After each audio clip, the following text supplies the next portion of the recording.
Fatigue failure. Progressive, localized, permanent structural change occurring in material subjected to repeated or fluctuating strains at stresses having a maximum value less than the tensile strength of the material.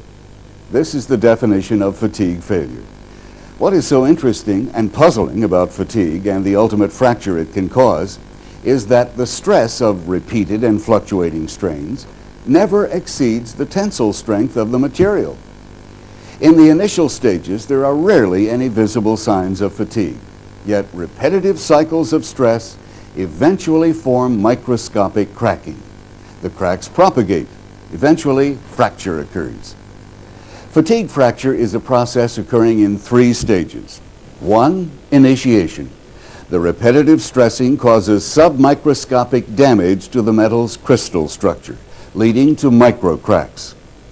2, propagation. The microcracks grow deeper into the metal until the remaining uncracked section of the part becomes too weak to carry the load. 3, fracture. Sudden final rupture of the remaining cross-section of the part. Depending upon the metal involved, the environment, and the circumstances of stress, the final fracture may have ductile or brittle characteristics. Fatigue life.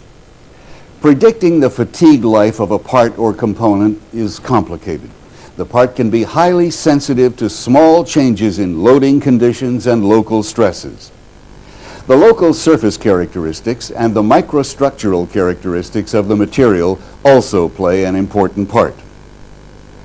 Difficulties in predicting fatigue life arise from the inability to describe any one of various factors. When it is difficult to describe the local stresses and strains, when the loading history is not known, and the fatigue life characteristics of the material, its heat treatment, and prior processing are not known. To estimate the fatigue life of components or assemblies, the designer is also required to rely on experience with similar parts and must eventually depend upon qualification testing of prototypes or production parts. Laboratory fatigue tests on small specimens are not by themselves sufficient for establishing the fatigue life of a part. Yet laboratory tests are the major source of fatigue failure criteria. Tests can be used to isolate the loading variables involved in fatigue. Tests are useful in rating materials in terms of relative resistance to fatigue. Tests can also be used to establish the relative importance of factors affecting fatigue life, such as design, choice of material, fabrication method, surface finish, heat treatment, assembly technique, and environment. But on the whole, the best predictions of fatigue life can be obtained only when the results of laboratory tests are combined with the loading history and more accurate assessments of the stresses and strains in critical regions. In general, fatigue life can be expected to depend on many interrelated factors: the types of loading, uniaxial bending or torsional, the strength of material, the shape of the loading curve, frequency of load cycling, the loading pattern. Is it periodic loading at constant or variable amplitude, programmed loading or random loading, magnitude and direction of applied and residual stresses, the part size and shape, the fabrication method and the surface roughness, operating temperature, operating environment, other surface conditions such as decarburization, and of course, prior loading history. Traditionally, fatigue life is defined as the total number of load cycles required for a fatigue crack to initiate, then grow large enough to produce sudden catastrophic failure. The specimen separates into 2 pieces. Fatigue data can also be expressed in terms of crack growth rate. It is important to recognize that fatigue life and fatigue strength are not relatively fixed values for any given material. Fatigue life and fatigue strength are statistically variable values, subject to considerable scatter. Most laboratory fatigue testing is done either with uniform axial loading or bending. The amplitudes of the cyclic stresses and strains are imposed in either a constant or a random mode. The cyclic loads may also be fully reversed, applying equal tension and compression amplitude, or cycled relative to a tensile or compressive mean stress. The results of stress-controlled fatigue tests are usually plotted as graphs, showing the stress versus the number of cycles. The maximum stress, or stress amplitude, is plotted against the number of cycles to fracture, n. A logarithmic scale is used for the number of cycles. Stress is usually plotted on a linear scale. Each point on the graph represents the fatigue fracture of a separate test specimen. The resulting curve of data points is called the SN curve.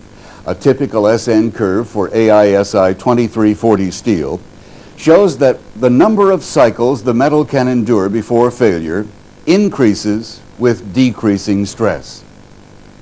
The two curves for AISI 2340 steel are typical for steel.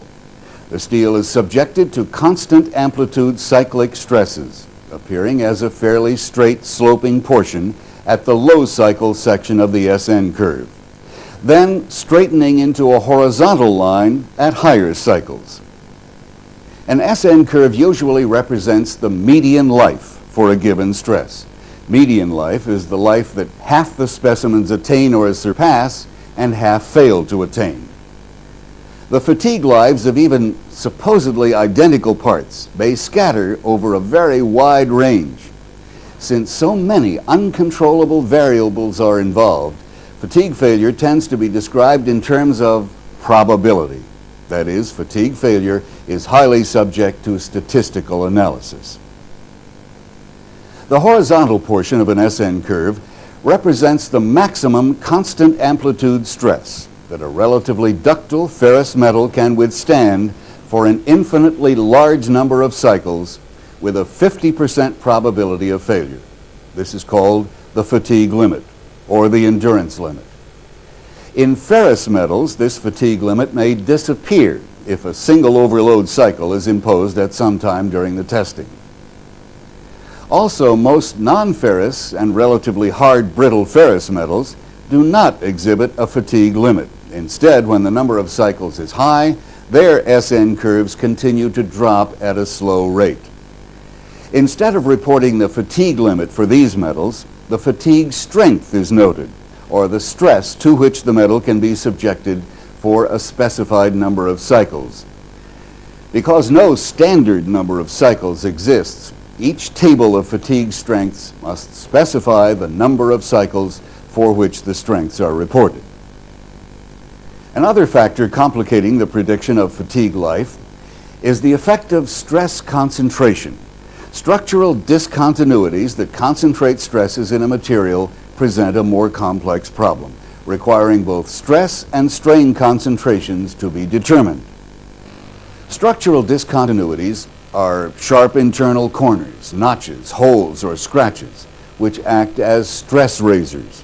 They cause local stresses to concentrate at certain points within the material. Local stresses at a notch may exceed the material's elastic limit, and this can result in local plastic deformation, even though the overall section stresses are elastic. Now, all this is fairly theoretical and complex, so before proceeding to the more down-to-earth study of fatigue, let's briefly review these factors that affect fatigue life and the methods used to predict it. Fatigue is defined as the progressive, localized, permanent structural change that occurs in a material subjected to repeated or fluctuating strains at stresses having maximum value less than the tensile strength of the material. Fatigue life can be defined as the total number of load cycles required for a fatigue crack to be initiated, then grow large enough to produce catastrophic failure. Fatigue life of a material is quite difficult to predict, owing to the large number of variables acting upon the metal, the inability to describe the local stresses and strains, the loading history, and the fatigue life history of the material. Most laboratory fatigue testing is done with axial loading or in bending. SN curves show the maximum stress and number of cycles required to fracture a specific material. The SNP curve is an SN curve representing the probability of failure.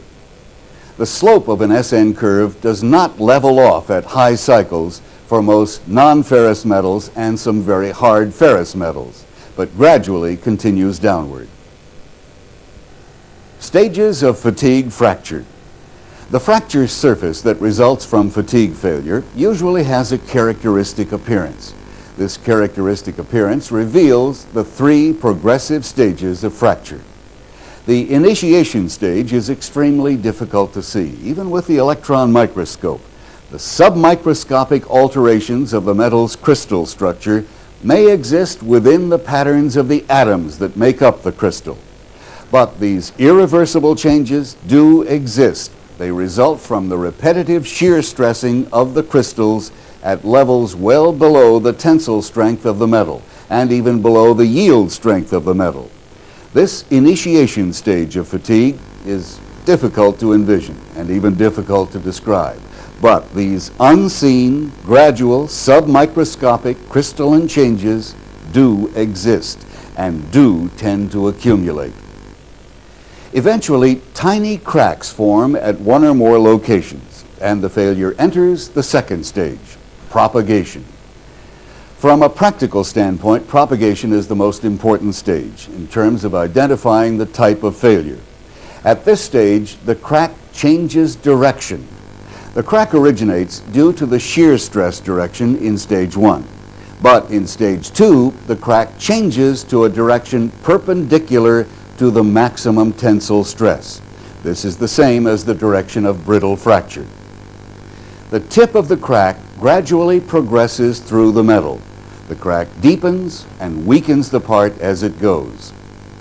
In relatively ductile metals, each stress application high enough to cause a crack to grow forms a tiny ridge-like striation at the tip of the crack. These